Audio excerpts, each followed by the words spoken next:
Hello students, मैं आर्यन गुप्ता स्वागत करता हूं आपका इस वीडियो में, जिसमें आज हम लोग पढ़ने वाले हैं फिजिक्स सेकंड का लेक्चर नंबर 32। आज के इस लेक्चर में हम लोग पढ़ेंगे प्रकाश वैद्युत प्रभाव का प्रायोगिक प्रदर्शन। लास्ट क्लास लेक्चर नंबर 32 में हम लोगों ने प्रकाश वैद्युत प्रभाव क्या है, कार्यफलन क्या है, देहली आवृत्ति क्या है और देहली तरंगदैर्घ्य क्या होती है, इन सब का विस्तृत अध्ययन किया था और पूरे प्रकाश वैद्युत प्रभाव के इतिहास को समझा था। तो आज की इस क्लास में उसी के आगे हम लोग प्रकाश वैद्युत प्रभाव का प्रायोगिक प्रदर्शन करने जा रहे हैं। ये जो टॉपिक है बच्चों, आपके बोर्ड एग्जाम के पॉइंट ऑफ व्यू से बहुत ही इंपॉर्टेंट है। हर साल लगभग प्रकाश वैद्युत प्रभाव से कभी न कभी हर्ट्ज और लेनार्ड और मिल्टन का मतलब प्रयोग पूछा जाता है। तो आज की क्लास में जो हम लोग प्रयोग करने जा रहे हैं वो प्रकाश वैद्युत प्रभाव का ही है और कई साइंटिस्टों ने मिलकर, हर्ट्ज, लेनार्ड और मिल्टन ने मिलकर जो है इसका प्रयोग किया था और कुछ निष्कर्ष दिए थे। तो आज की क्लास में हम लोग कुछ प्रयोग देखेंगे और उनके निष्कर्षों के आधार पर कुछ ग्राफ बनाएंगे और फिर प्रकाश वैद्युत प्रभाव के नियमों की व्याख्या करेंगे, जो कि प्रकाश वैद्युत प्रभाव के नियमों की व्याख्या बहुत ही इंपॉर्टेंट है। लगभग मतलब एक दो दो साल का गैप करके हमने अनुसार में देखा कि एक दो साल का गैप करके लगभग हर साल पूछा गया है कि प्रकाश वैद्युत उत्सर्जन संबंधी नियमों का उल्लेख कीजिए। 3 नंबर में क्वेश्चन पूछा जाता है। तो इसके पहले हम प्रायोगिक प्रदर्शन देखेंगे, उसके बाद उत्सर्जन संबंधी नियम देखेंगे। वीडियो बहुत ही इंपॉर्टेंट होने वाली है बच्चों। वीडियो देखने के बाद अगर आप लोग इसका पीडीएफ चाहते हैं तो पीडीएफ आपको हमारे टेलीग्राम चैनल पर मिलेगा, जिसका लिंक मैं नीचे आपको डिस्क्रिप्शन बॉक्स में दे दूंगा। आप लोग वहां से जाके पीडीएफ को बिल्कुल फ्री डाउनलोड कर सकते हैं, उसका कोई भी चार्ज नहीं देना होगा। और अगर आप हमारे चैनल पर आए हैं और अगर नए हैं हमारे चैनल पर और क्लास 12 फिजिक्स की बेहतरीन तैयारी करना चाहते हैं तो चैनल को अभी सब्सक्राइब करके और वीडियो को लाइक कर दीजिएगा। तो चलिए शुरू करते हैं आज की अपनी क्लास। यहां हेडिंग लगाएंगे हम लोग कि प्रकाश विद्युत प्रभाव का प्रायोगिक प्रदर्शन। ठीक है, हेडिंग डाल देते हैं हम, प्रकाश विद्युत प्रभाव का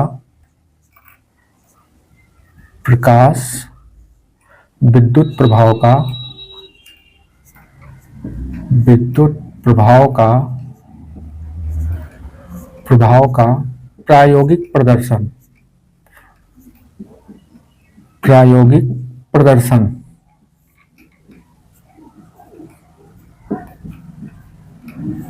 ठीक है बच्चों, इसमें जो फिगर है वो फिगर बहुत ही इंपॉर्टेंट है। तो फिगर मैं आप लोगों के सामने बनाऊंगा। कोई हमारे पास पीपीटी नहीं है कि मैं आपको उस पीपीटी में फिगर बना है और आपको समझा दूं कि यहाँ ऐसे ऐसे होता है फला धमाका और लिख दिया हो गया। तो हमारे पास कोई पीपीटी नहीं है, लेकिन मैं आपके सामने बनाऊंगा और आप हमारे साथ साथ रफ कॉपी में उसको प्रयास कीजिएगा, जिससे आप लोगों की प्रैक्टिस भी हो जाएगी। ठीक है ना। तो चलिए, यहाँ पर इसको इंग्लिश में बोलते हैं एक्सपेरिमेंटल एक्सप्लेनेशन,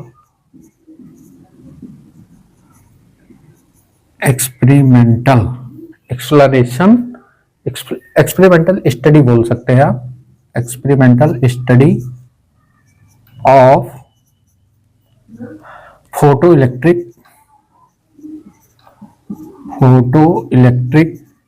करंट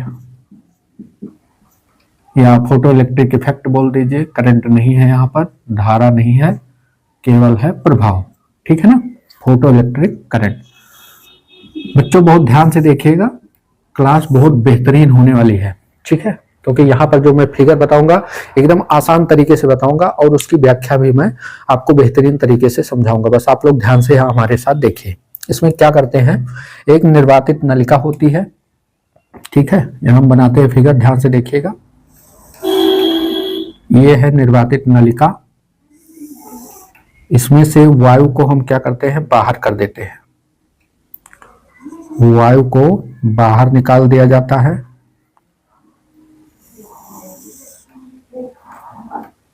वायु को बाहर निकाल दिया जाता है।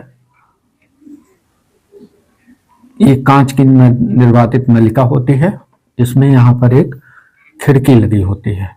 ठीक है,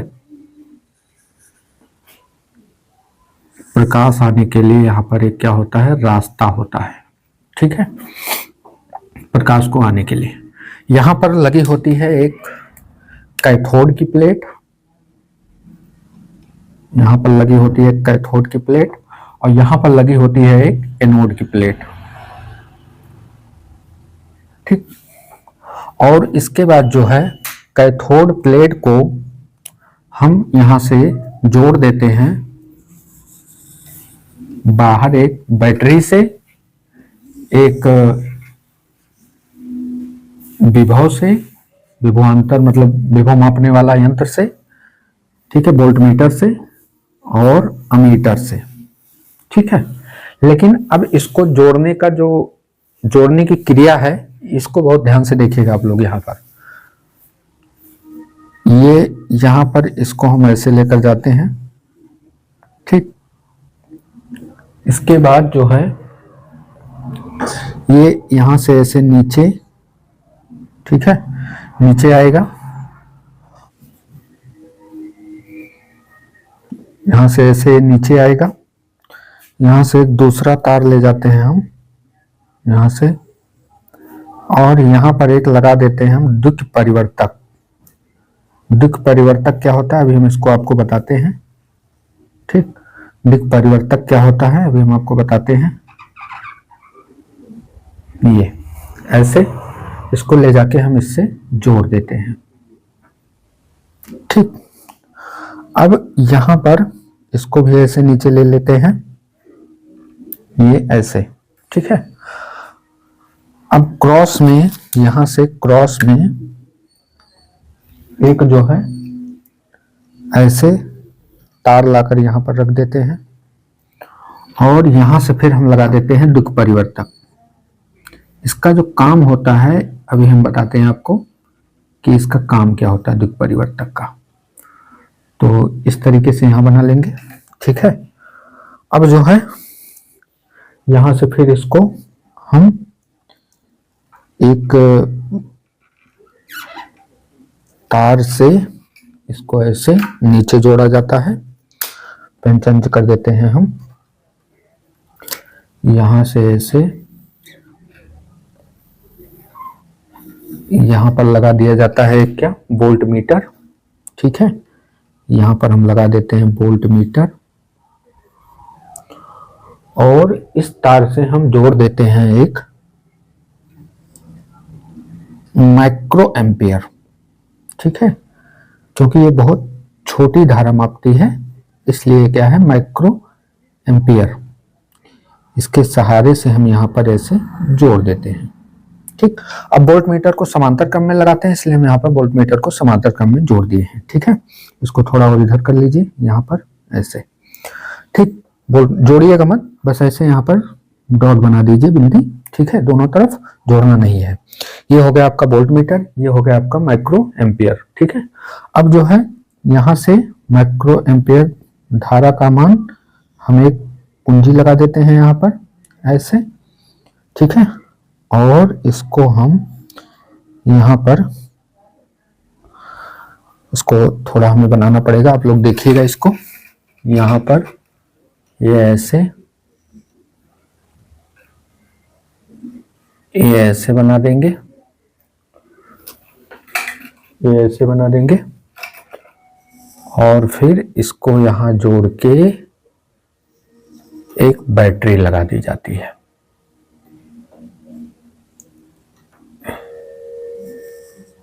एक बैटरी लगा देते हैं, ठीक। ये है इसका फिगर, ठीक। मैं एक बार फ्रेम चेक कर लेता हूं कि आप लोगों को दिखाई दे रहा है या नहीं। दिखाई दे रहा है बच्चों, ठीक है, कोई दिक्कत नहीं है, दिखाई देगा आप लोगों को। बस यहां पर हम क्या करेंगे, ये है आपका प्लस और ये है माइनस, ठीक है। ये है प्लस, ये है माइनस, ये है आपका दिक् परिवर्तक। ये जो है यहाँ पर ये ऐसे बना है, यहाँ पर ये ऐसे बना है, ये दोनों क्या है, दिक् परिवर्तक है। यहाँ पर हम लिख देते हैं ये है दिक् परिवर्तक, ठीक।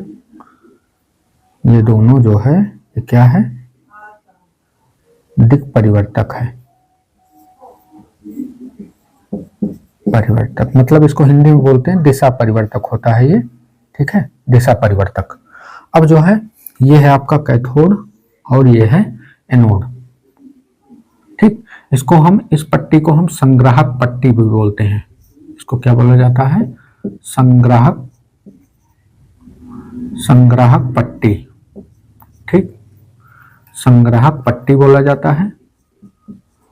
और इसे बोलते हैं उत्सर्जक पट्टी, ठीक।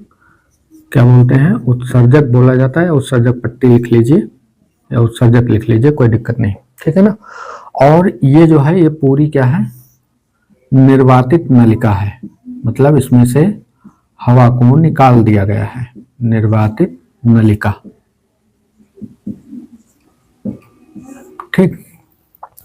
अब देखिए इसको ऐसी व्यवस्था किया और यहां से प्रकाश को आपतित कराया गया, उच्च आवृत्ति का प्रकाश आपतित कराया गया किस पर, कैथोड पर, ठीक। कैथोड पर उच्च आवृत्ति का प्रकाश आपतित कराया गया, ठीक। यहां पर कोई स्रोत बना लीजिए, सूर्य का प्रकाश हो गया,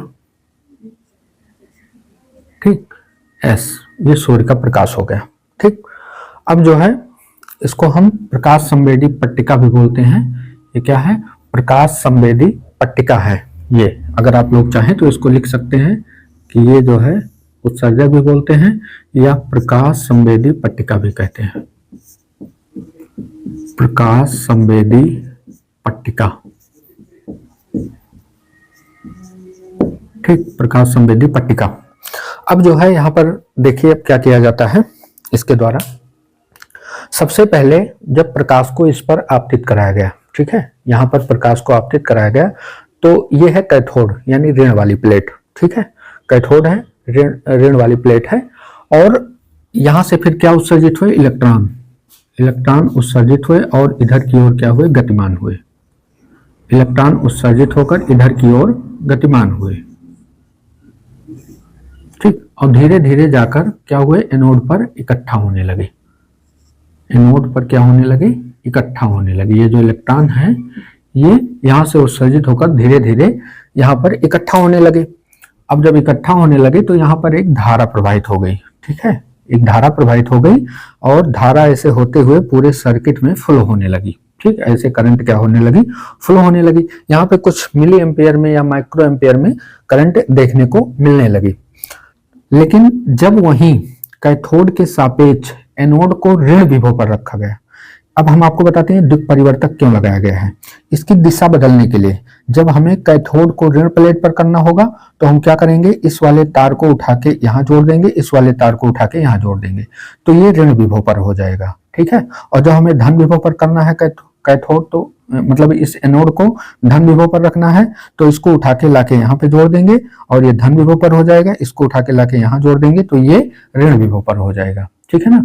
और जब इसको धन विभव पर करना होगा तो ये वाली कुंजी उठा के लाके यहाँ जोड़ देंगे, ये वाली कुंजी लाके यहाँ जोड़ देंगे। तो द्विक परिवर्तक का ही काम होता है, केवल ये दिशा बदलने के लिए लगाया जाता है, ठीक है ना, दिशा बदलने के लिए लगाया जाता है। बाकी इसके समांतर क्रम में हमने क्या लगा दिया, एक वोल्ट मीटर लगा दिया, ठीक। अब वोल्ट मीटर किसके बीच का विभवांतर मापेगा, ए और सी के बीच का, क्योंकि ये इसके समांतर क्रम में लगा है, ठीक है।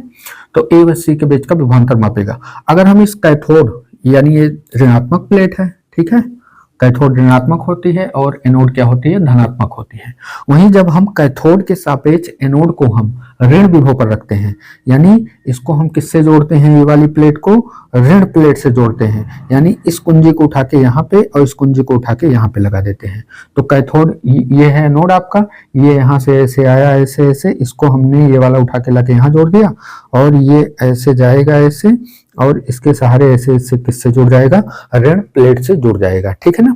तो जब हम ऋण प्लेट से इसको जोड़ देते हैं उसके बाद धीरे धीरे इसका मान हम बढ़ाते हैं, तो धीरे धीरे यहाँ क्या होने लगता है, माइनस इकट्ठा होने लगता है, धीरे धीरे क्या होने लगता है, माइनस इकट्ठा होने लगता है। अब माइनस जब धीरे धीरे ज्यादा हो जाएगा यानी विभव इसका बहुत ज्यादा हो जाएगा, तो ये जो इलेक्ट्रॉन यहाँ इसकी ओर आकर्षित हो रहे थे ये इससे क्या होंगे, प्रतिकर्षित होंगे, क्योंकि जब यहाँ पर ऋण अभी तक क्या था, धन विभव था, तो धन विभव था तो यहाँ से जितने इलेक्ट्रॉन निकल रहे थे वो सब इस प्लेट पर जा रहे थे, हमें धारा देखने को मिल रही थी। तो वहीं जब हमने इसको ऋण विभव पर रख दिया तो सारे इलेक्ट्रॉन प्रतिकर्षित हो गए और यहाँ परिपथ में कोई धारा देखने को नहीं मिली, ठीक है ना। वहीं दूसरी बात, फिर क्या किया गया, प्रकाश को रोक दिया गया, प्रकाश को रोक दिया गया यहाँ से। तो प्रकाश जब आना बंद हो गया तो यहाँ से मतलब कोई भी इलेक्ट्रॉन उत्सर्जित नहीं हो रहा था और धारा देखने को नहीं मिल रही थी। तो कुल मिलाके कल जो हमने आपको बताया था वही निष्कर्ष यहाँ पे निकल रहा है कि जब किसी धातु की सतह पर उच्च आवृत्ति के प्रकाश को आपतित कराया जाता है तो धातु की सतह से क्या निकलते हैं, इलेक्ट्रॉन निकलते हैं। वो इलेक्ट्रॉन धन प्लेट यानी एनोड के द्वारा आकर्षित कर लिए जाते हैं, ठीक है, और हमें धारा देखने को मिलती है। वहीं जब हम इसको ऋण विभव पर रखते हैं तो सभी इलेक्ट्रॉन क्या हो जाते हैं, प्रतिकर्षित हो जाते हैं, ठीक है, प्रतिकर्षित हो जाते हैं, यानी धारा देखने को यहाँ पर नहीं मिलती है, सर्किट पूरा नहीं हो पाता है, हमें धारा देखने को नहीं मिलती है। तीसरी बात, जब हम प्रकाश को डालना बंद कर देते हैं तो भी हमें परिपथ में कोई धारा नहीं मिलती है। ये बताया था लेनार्ड ने, ठीक है। बाद में ये प्रयोग जो है हर्ट्ज, लेनार्ड और मिल्टन साहब ने मिलकर ये प्रयोग किया और कुछ नियम दिए थे और कुछ इसके आधार पे ग्राफ बनाया गया था, ठीक है ना। तो ग्राफ जो बनेगा उसको मैं आपको डिटेल में भी समझाऊंगा। पहले आप लोग, अगर ये फिगर आप लोगों को अच्छे से समझ में आया है तो एक कमेंट करके हमें जरूर बताइएगा कि फिगर आपको समझ में आ गया है। बाकी अगर आप लोग इस फिगर को बनाना चाहते हैं तो स्क्रीनशॉट ले लीजिए। वैसे आप लोग हमारे साथ बना चुके होंगे, लेकिन अगर नहीं बनाया है तो आप लोग स्क्रीनशॉट इसका ले लीजिए। मैं साइड हो जाता हूं। आप लोगों ने इसका स्क्रीनशॉट ले लिया होगा। अब हम लोग देखते हैं कि इस पर, मतलब इस फिगर की सहायता से कितने ग्राफ, मतलब कौन कौन से प्रभाव पड़ता है, ठीक है। विद्युत यहाँ पर मतलब वोल्ट मीटर का क्या प्रभाव होता है, ठीक है। विभवांतर का, इस प्लेट पर विभवांतर का क्या प्रभाव पड़ता है, या आपतित प्रकाश की तीव्रता का क्या प्रभाव पड़ता है, या आपतित प्रकाश की आवृत्ति का क्या प्रभाव पड़ता है। तो इन तीनों का ग्राफ हमें देखना है। इस फिगर को हम ऐसे बना रहने देंगे, यहाँ साइड में हम आपको बताते हैं, ठीक है। तो पहला हम लोग एक लाइन डाल देते हैं और पहला हम लोग देखेंगे यहाँ पर पहला है, ठीक है। पहला क्या है, प्लेट ए व सी के बीच विभवांतर का प्रभाव। प्लेट ए व सी के बीच, ए व सी के बीच विभवांतर का प्रभाव, विभवांतर का प्रभाव,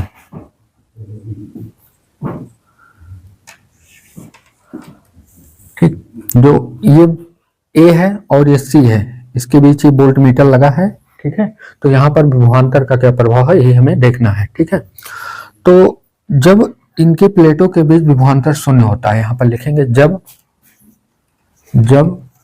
ए व सी के बीच, ए व सी के बीच विभवांतर शून्य हो, विभवांतर शून्य होता है, शून्य होता है, ठीक। जब प्लेट ए व सी के बीच विभवांतर शून्य होता है तो यहां से जब कोई प्रकाश आता है, इस पर आपतित होता है, तो इसकी आवृत्ति क्या होती है, बहुत ज्यादा होती है। तो यहां से जो इलेक्ट्रॉन निकलते हैं तो कुछ उनकी एनर्जी जो है, प्रकाश की ऊर्जा जो है वो कुछ खर्च हो जाती है इलेक्ट्रॉनों को निकालने में, ठीक है। और क्योंकि हमने बताया था कार्यफलन में कुछ खर्च हो जाता है और बाकी जो बचती है इलेक्ट्रॉनों को गतिज ऊर्जा के रूप में मिलती है, जो कि यहाँ पर उसको ले जाते हैं। इलेक्ट्रॉन भागते हैं यहाँ पर तो उनके पास क्या होती है, गतिज ऊर्जा होती है, ठीक। लेकिन जब वहीं पर यहाँ पर विभव शून्य होता है, यानी कोई विभवांतर नहीं लगा होता है, तो भी जो अधिक ऊर्जा वाले इलेक्ट्रॉन होते हैं वो यहाँ पर पहुंच जाते हैं, यानी इसका विभव कुछ नहीं होता है, शून्य विभव पर रखा जाता है। तो तब भी कुछ अधिक गतिमान जो इलेक्ट्रॉन होते हैं, जिनकी गतिज ऊर्जा ज्यादा होती है, वो इस प्लेट पर पहुंच जाते हैं। एकाध दो इलेक्ट्रॉन पहुंच जाते हैं, एकाध इलेक्ट्रॉन पहुंचते हैं तो हमें थोड़ी सी धारा देखने को मिलती है, ठीक है। तब हमें थोड़ी सी धारा देखने को मिलती है। तो इसका ग्राफ जब बनेगा यहाँ पर, तो ये ग्राफ बनाते हैं हम, ठीक। इधर हम ले लेते हैं विभवांतर और इधर ले लेते हैं धारा, ठीक। इधर की ओर धारा और यहाँ पर विभवांतर भी, और इधर है माइनस भी, ठीक। इधर प्लस भी, इधर माइनस भी, ठीक। अब धारा हमें देखने को मिलती है, एकाध दो इलेक्ट्रॉन यहाँ पर पहुंच के मतलब जो है धारा को ऐसे बढ़ाते हैं, लेकिन ज्यादा धारा देखने को नहीं मिलती है। इसको बोला जाता है संतृप्त धारा। इसको क्या बोला जाता है, संतृप्त धारा, ठीक। लेकिन सभी इलेक्ट्रॉन नहीं पहुंच पाते हैं, इसलिए धारा धीरे धीरे क्या हो जाती है, कम हो जाती है और धीरे धीरे ऐसे गिरती हुई कम होती, यानी विभव जब एकदम शून्य कर दिया जाता है तो धारा एकदम क्या हो जाती है, शून्य हो जाती है, यानी यहाँ पर आ जाती है, ठीक है। धारा एकदम शून्य हो जाती है। तो इसको हम बोलते हैं V0। इसको क्या बोला जाता है, V0, जिसे हम बोलते हैं निरोधी विभव। इसे क्या कहा जाता है, निरोधी विभव। लेकिन अब यहाँ पर इसको हमने कैसे, मतलब जो प्रकाश की आवृत्ति है उसको हमने क्या रखा, नियत रखा, तीव्रता को भी क्या रखा, नियत रखा। तो यहाँ पर हम लिखेंगे आवृत्ति नियत है, आवृत्ति नियत है और इसकी तीव्रता भी क्या है, नियत है, तीव्रता नियत है। इन दोनों को नियत रखकर जब प्रकाश को हमने आपतित कराया और इसको शून्य विभव पर रखा, ठीक है, तो भी कुछ इलेक्ट्रॉन यहाँ पर पहुंच जा रहे थे, तो हमें हल्की धारा देखने को मिल रही थी। वहीं विभव जब हम इसको माइनस में ले जाते हैं तो धारा धीरे धीरे क्या हो जाती है, कम हो जाती है, और माइनस में विभव आकर यहाँ पर हमें धारा बिल्कुल शून्य मिल जाती है। तो जिस विभवांतर पर, ठीक है, इसको हमने माइनस पर रखा है तभी हमें धारा मतलब शून्य मिली है। तो जिस विभवांतर पर या जिस विभव पर धारा का मान शून्य हो जाता है उस विभव को क्या बोला जाता है, निरोधी विभव कहा जाता है, या संस्तब्ध पोटेंशियल बोला जाता है इसे, ठीक है, कट ऑफ पोटेंशियल बोलते हैं, संस्तब्ध विभव कहा जाता है। तो हम यहाँ पर लिख देते हैं एनोड का वह मंदक विभव, एनोड का वह मंदक विभव, वह मंदक विभव मंदक क्यों बोला गया है, क्योंकि इसका विभव बिल्कुल शून्य है, ठीक है। तो एनोड का वह मंदक विभव जिस पर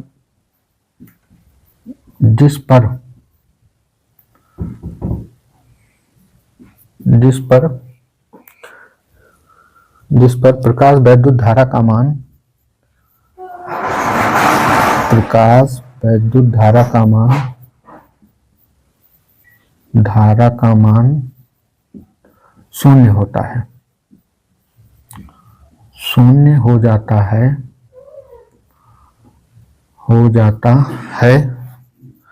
निरोधी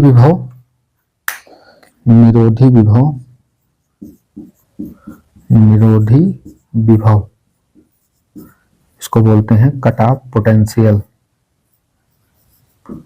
कट ऑफ पोटेंशियल, निरोधी विभव, इसे V नॉट से प्रदर्शित करते हैं, तो निरोधी विभव कहते हैं, ठीक है ना। इतना समझ में आया आप लोगों को। इसे क्या कहा जाता है, जिस विभव पर ये धारा शून्य हो जाती है उसे क्या कहा जाता है, निरोधी विभव। अब ये जो निरोधी विभव जो है ये क्या करेगा, अब जैसे जैसे इसका मान हम बढ़ाएंगे यहाँ पर क्या आएगा, ऋण इलेक्ट्रॉन आते जाएंगे, ऋण आवेश क्या होगा, इकट्ठा होता जाएगा।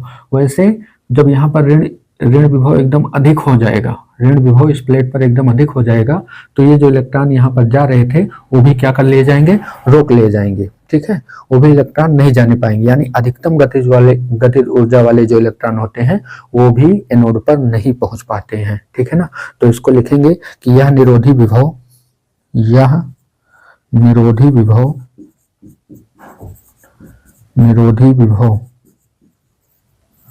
अधिकतम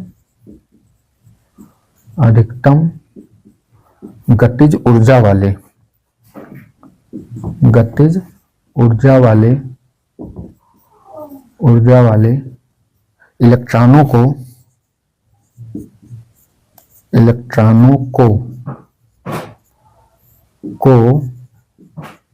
इलेक्ट्रॉनों को एनोड तक नहीं पहुंचने देता है, एनोड तक नहीं पहुंचने देता है, नहीं पहुंचने देता है, ठीक, नहीं पहुंचने देता है। जब इसका विभव हम ऋण प्लेट पर खूब विभवांतर इसका बढ़ा देते हैं, यहाँ पर बहुत ढेर सारा माइनस चार्ज आ जाता है, तो ये कोई भी इलेक्ट्रॉन यहाँ पर नहीं पहुंच पाते हैं, क्योंकि जब इसका ऋण विभव होता है तो इलेक्ट्रॉन का भी ऋण आवेश होता है और ये दोनों क्या हो जाते हैं, प्रतिकर्षित हो जाते हैं। जितना ज्यादा इसका विभव ऋण आवेश बढ़ाते जाएंगे वैसे वैसे यहाँ पर ये रुकता जाएगा, कोई भी इलेक्ट्रॉन यहाँ पर नहीं पहुंच पाएगा। तो हम इसको यहाँ पर लिख सकते हैं। अब इसके बाद का जो डेरिवेशन है, जैसे इलेक्ट्रॉन यहाँ तक नहीं पहुंच पाते हैं, अधिकतम गतिज ऊर्जा वाले जो इलेक्ट्रॉन होते हैं वो एनोड तक नहीं पहुंच पाते हैं, यानी हम इसको नहीं पहुंचने देता है तो इसको कुछ कार्य करना पड़ता है। तो ऋण प्लेट द्वारा किया गया कार्य हम यहाँ पर कर देते हैं।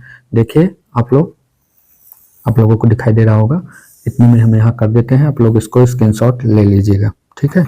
कुछ कार्य करना पड़ता है किसको, इस प्लेट को। तो V बराबर होता है W/Q, कार्य बराबर विभव बराबर होता है कार्य बटे आवेश। तो W बराबर यह हो जाएगा Q इंटू V। लेकिन अब यहाँ पर किसको रोकने के लिए कार्य किया जा रहा है? इलेक्ट्रॉन को रोकने के लिए। तो इलेक्ट्रॉन का आवेश आएगा, तो W बराबर इलेक्ट्रॉन का आवेश होता है E, ठीक है। और किस विभव पर रोक रहे हैं? V0 पर, ठीक है। किस विभव पर? निरोधी विभव पर, V0 पर। तो ये हो जाएगा eV0। अब ये कार्य जो है किस में आता है? जूल में। यही कार्य किसके बराबर होता है? गतिज ऊर्जा के बराबर होता है। तो हम लिखेंगे, अतः लिख सकते हैं कि काइनेटिक एनर्जी जो मैक्सिमम होती है इलेक्ट्रॉनों की, वो बराबर होती है किसके? हाफ mv² के। Half mv²। यहाँ इसकी गति जो होती है बहुत ज्यादा होती है, ठीक है। इलेक्ट्रॉनों की वेग जो होता है बहुत ज्यादा होता है। और अब इनको भी ये रोक रहा है। ये जो स्टॉपिंग पोटेंशियल है, कट ऑफ पोटेंशियल है V0, ये इसको भी रोक रहा है। अधिकतम गतिज ऊर्जा वाले इलेक्ट्रॉनों को भी ये क्या कर रहा है? रोक रहा है। तो यानी ये इसके बराबर होगा जब ही तो रोकेगा। ये जब इसके बराबर हो जाएगा जब ही इसको रोकेगा। तो हम इसको लिख सकते हैं कि अतः के ई यानी काइनेटिक एनर्जी मैक्सिमम बराबर है हाफ mv² के, गतिज ऊर्जा यहाँ मैक्सिमम है, बराबर में eV0, ठीक है। ये हमें मिल गया एक फॉर्मूला निरोधी विभव का, यानी गतिज ऊर्जा जो है वो eV0 के बराबर होती है, ठीक है ना। तो ग्राफ आपको समझ में आया होगा। आप लोग इसका स्क्रीनशॉट फिर से लीजिए। ये फिगर मैं यहाँ पर बना रहने दूंगा। इसके बाद जो है स्क्रीनशॉट लेने के बाद मैं इसको मिटा दूंगा यहाँ पर, ठीक है। फिर हम लोग अगला टॉपिक देखेंगे। फिगर ये वाला यहीं पर बना रहेगा।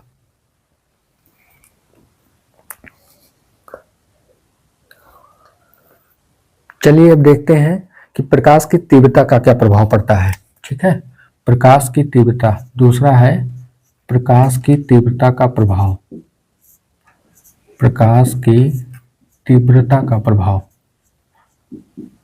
तीव्रता का प्रभाव, ठीक। तीव्रता का क्या प्रभाव पड़ता है, ठीक।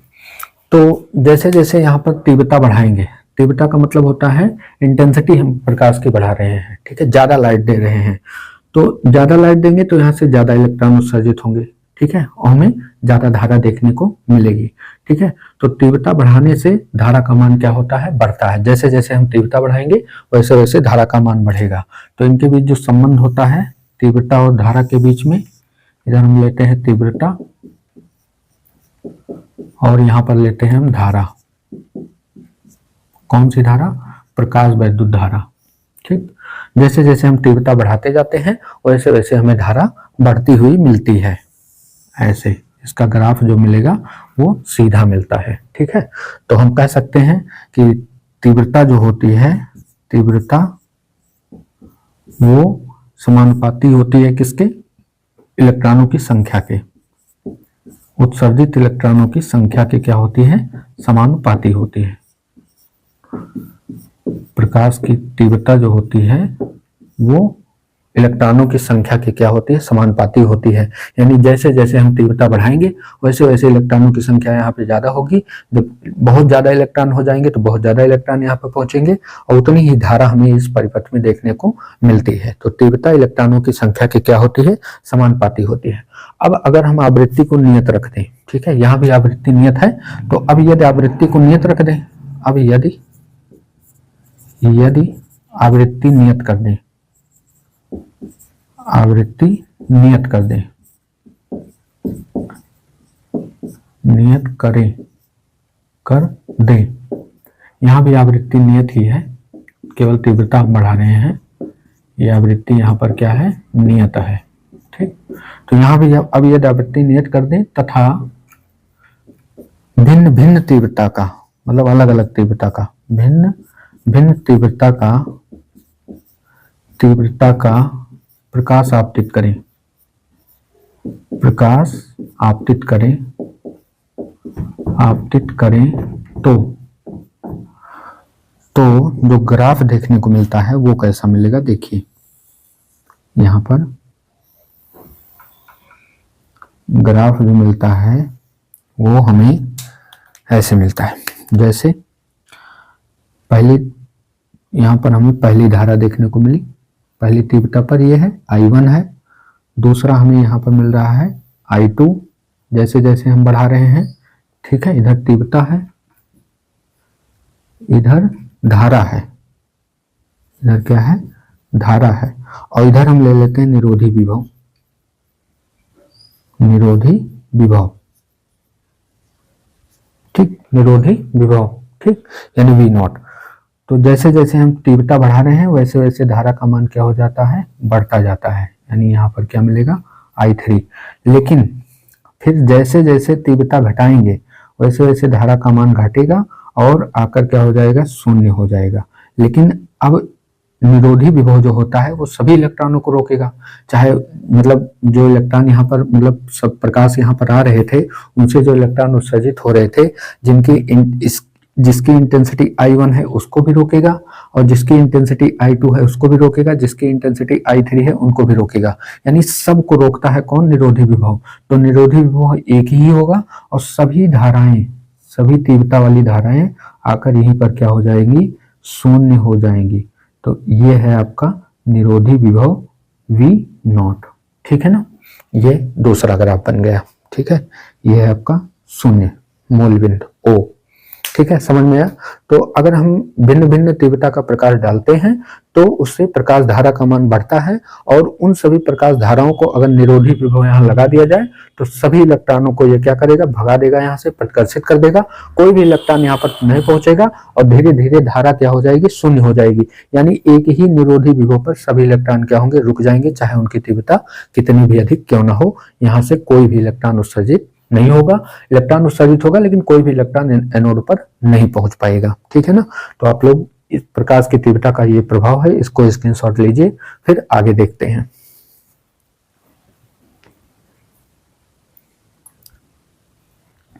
चलिए तीसरा पॉइंट देखते हैं। तीसरा पॉइंट क्या है, निरोधी विभव पर आपतित विकिरण की आवृत्ति का प्रभाव। निरोधी विभव पर, निरोधी विभव पर आपतित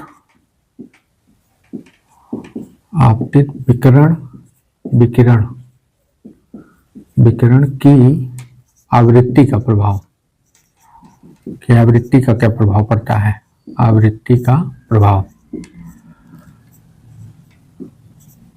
ठीक, ये हेडिंग है। तो आवृत्ति का प्रभाव क्या पड़ता है तो हम आपको दिखाते हैं। देखिए पहला, इसमें तीन कंडीशन हम बनाते हैं, पहली, दूसरी और तीसरी, तीन कंडीशन बनाते हैं, ठीक। कल हमने बताया था कि जब आवृत्ति देहली आवृत्ति से अधिक होगी या बराबर होगी तभी इलेक्ट्रॉन उत्सर्जित होंगे, अन्यथा नहीं उत्सर्जित होंगे। यानी आवृत्ति न्यू का मान अगर न्यू नॉट से कम है, न्यू नॉट से कम है, तब इलेक्ट्रॉनों का उत्सर्जन नहीं होगा, ठीक है। जब आवृत्ति न्यू का मान न्यू नॉट से यानी देहली आवृत्ति से कम है तो धातु के पेट से इलेक्ट्रॉनों का उत्सर्जन नहीं होगा। यानी यहाँ पर कम आवृत्ति का प्रकाश अगर हम डालेंगे तो यहाँ से कोई इलेक्ट्रॉन नहीं निकलेंगे। कम आवृत्ति कितनी हो, इससे कम, कौन सी आवृत्ति से, देहली आवृत्ति से कम अगर आवृत्ति का प्रकाश इस पर आपतित कराएंगे तो यहाँ से कोई इलेक्ट्रॉन बाहर नहीं निकलेगा। तीसरी कंडीशन मानते हैं कि जब न्यू का मान बराबर हो किसके, न्यू नॉट के, ठीक है।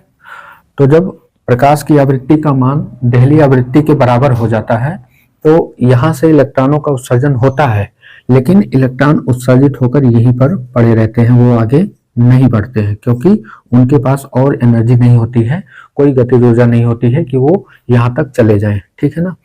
तीसरी कंडीशन, जब न्यू का मान अधिक होता है किससे, न्यू नॉट से, ठीक है, तो प्रकाश वैद्युत उत्सर्जन यहाँ से होता है, प्रकाश वैद्युत उत्सर्जन होता है और इलेक्ट्रॉन मतलब इलेक्ट्रॉन गति करते हुए यहाँ भी जाते हैं, ठीक है।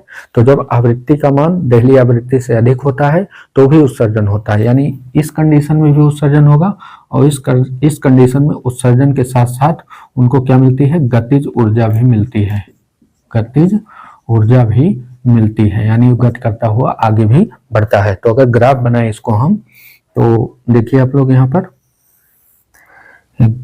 पर ऐसे हम बनाते हैं, इसको यहाँ ऐसे कर दीजिए, ठीक है। इधर हम ले लेते हैं न्यू नॉट आवृत्ति, न्यू नॉट, और यहाँ पर आवृत्ति, आवृत्ति, सॉरी ये न्यू नॉट नहीं होगा, यहाँ पर निरोधी विभव होगा वी नॉट। ठीक है, ये आवृत्ति क्या होगी, न्यू। अब हम ये मान लेते हैं ये है न्यू, न्यू का सिंबल ये है। ठीक, यहाँ पर हम मान लेते हैं न्यू नॉट, यहाँ पर क्या है न्यू नॉट है, ये है आपका जीरो। तो जीरो से न्यू नॉट यानी न्यू नॉट से कम इधर है, न्यू नॉट से ज्यादा यहाँ पर है, लेकिन न्यू नॉट जो है यहाँ पर दहली आवृत्ति हम यहाँ पर रख देते हैं। तो इसके पहले तो इलेक्ट्रॉनों का कोई भी उत्सर्जन नहीं देखने को मिलेगा, यानी यहाँ से कोई भी धारा हमें देखने को नहीं मिलेगी अगर इधर धारा बने तो। और जब यहाँ पर पहुंचेगा तो इलेक्ट्रॉनों का उत्सर्जन होगा, लेकिन वो आगे नहीं बढ़ेगा। लेकिन जैसे जैसे हम आवृत्ति को बढ़ाएंगे वैसे वैसे ये इसका मान बढ़ता जाएगा। ठीक है, इलेक्ट्रॉनों के उत्सर्जन का मान बढ़ता जाएगा, यानी इधर की ओर इससे कम में हमें देखने को आवृत्ति डालने से, इससे कम आवृत्ति डालने से इतने से क्षेत्र में हमें कोई भी इलेक्ट्रॉनों का उत्सर्जन देखने को नहीं मिलता है। यानी जब आवृत्ति दहली आवृत्ति से कम होगी तो इलेक्ट्रॉनों का उत्सर्जन नहीं होगा, और जब आवृत्ति दहली आवृत्ति के बराबर होगी तो इलेक्ट्रॉनों का उत्सर्जन होगा, लेकिन उनमें गतिज ऊर्जा नहीं होगी। लेकिन जब इस न्यू नॉट को हम ज्यादा कर देंगे, यानी न्यू नॉट से ज्यादा कर देंगे इस आवृत्ति को, तो यहाँ से इलेक्ट्रॉनों का उत्सर्जन भी होगा और उनके पास गतिज ऊर्जा भी रहेगी। ठीक है, यहाँ इलेक्ट्रॉनों का उत्सर्जन भी होगा और क्या रहेगी, गतिज ऊर्जा भी रहेगी। ठीक है ना, तो ये हो गया निरोधी विभव का प्रभाव। ठीक है, तो आप लोग इसका स्क्रीनशॉट लीजिए, फिर उसके बाद हम लोग आगे देखते हैं।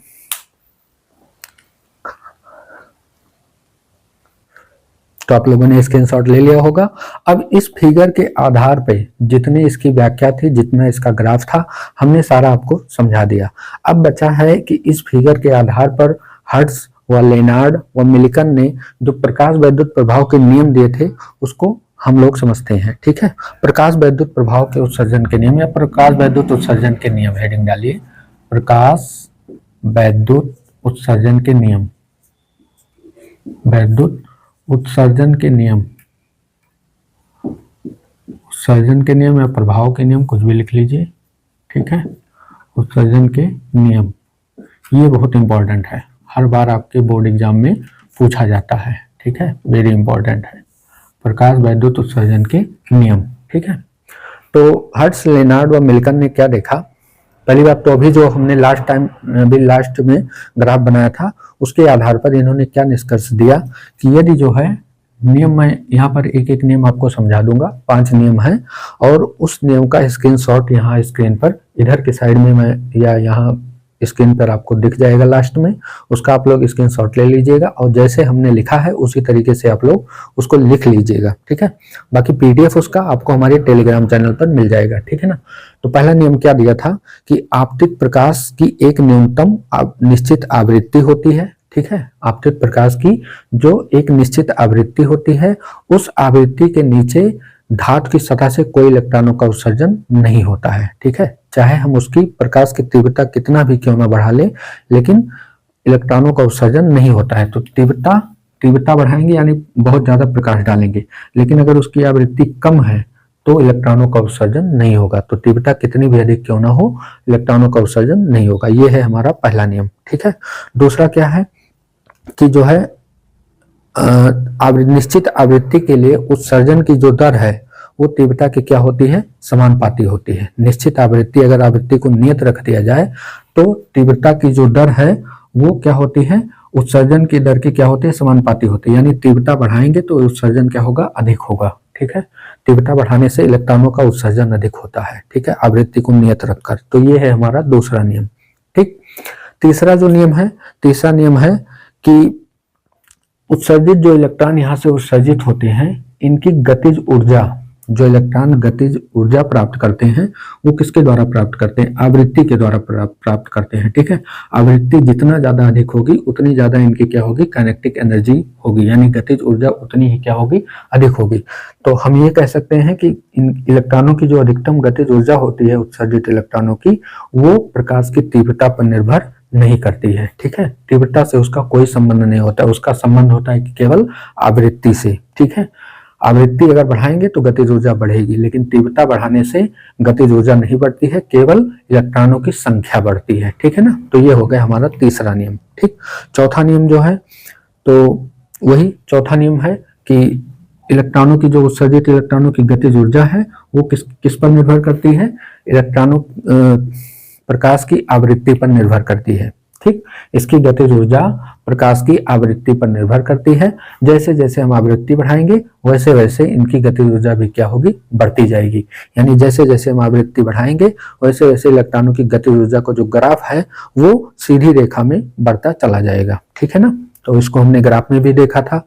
उसके बाद लास्ट 5वां पॉइंट है कि जैसे ये धातु की सतह होती है, ठीक, जैसे मान लीजिए ये कोई धातु की सतह है, इस पर जैसे ही प्रकाश पड़ता है, जैसे ही प्रकाश पड़ता है वैसे ही यहाँ से क्या होता है? इलेक्ट्रॉनों का उत्सर्जन हो जाता है। जैसे ही इस पर प्रकाश पड़ता है वैसे ही इलेक्ट्रॉनों का क्या हो जाता है? उत्सर्जन हो जाता है। यानी प्रकाश के पृष्ठ पर पड़ने और इलेक्ट्रॉन के उत्सर्जन में कोई भी टाइम लैगिंग नहीं होती, यानी समय पश्चता बिल्कुल नहीं होती है। 1 सेकंड की भी देरी, क्या 1 पल की भी देरी नहीं होती है। जैसे ही h आवृत्ति का प्रकाश इस पर पड़ा, अधिकतम आवृत्ति का प्रकाश इस पर पड़ा, वैसे ही कार्यफलन हुआ तुरंत, वैसे ही यहाँ से क्या निकल गए? इलेक्ट्रॉन निकल गए। एक भी क्षण का विलंब नहीं होता, यानी कोई भी टाइम लैगिंग नहीं होती है, कोई भी समय पश्चता, इसको हिंदी में बोलते हैं समय पश्चता। किनके बीच? इलेक्ट्रॉनों के आपतित होने और इलेक्ट्रॉनों के उत्सर्जन के बीच, आपतित होने और उत्सर्जन के बीच कोई भी समय पश्चता यानी टाइम लैगिंग नहीं होती है। ठीक, तो ये हो गया हमारा 5वां नियम। ठीक है, 5वें नियम का स्क्रीनशॉट आपको यहाँ पर अब दिख जाएगा। ठीक है, 5वें नियम का स्क्रीनशॉट आपको यहाँ पर दिखेगा, आप लोग इसका स्क्रीनशॉट ले लीजिए और फिर आपको पीडीएफ आपको हमारे टेलीग्राम चैनल पर मिल जाएगा। ऐसे ही आपको एग्जाम में लिख लेना है। आप लोग स्क्रीनशॉट लीजिए, फिर देखते हैं आगे।